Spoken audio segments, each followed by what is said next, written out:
صحيح. يعني هي الموهبة، ودي حتة يعني يمكن في ناس بيبقى عندها الموهبة بتاعت ريادة الأعمال مثلا، أو فيها جزء هبة من ربنا يعني، وبيسموها النوليدج بوكت يعني، أو الحاجات التانية بقى اللي هو اتعلمها، سواء بقى بدراسة، سواء بقصص فشل وقصص نجاح شافها، اتعلم من غيره، بيصرف فلوس على نفسه وبينفست عشان خاطر يتعلم كل يوم حاجة جديدة.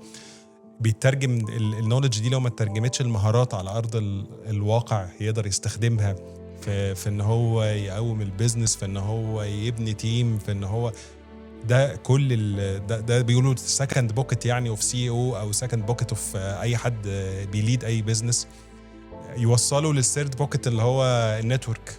ان يعني دلوقتي مثلا في ناس مجرد ما بتبدا بيزنس، هي بيبقى النتورك بتاعتها بس هي قادره ان هي تقوم البيزنس. صح. يعني عشان بس كده الناس اللي بتدخل مع شارك تانك بتحس ان هو يعني بيشتري نتورك اكتر ما هو بياخد فلوس. واشطر ناس بتنجح في ده بالمناسبه هم اللي عندهم التو بوكيتس الاولانيين مليانين.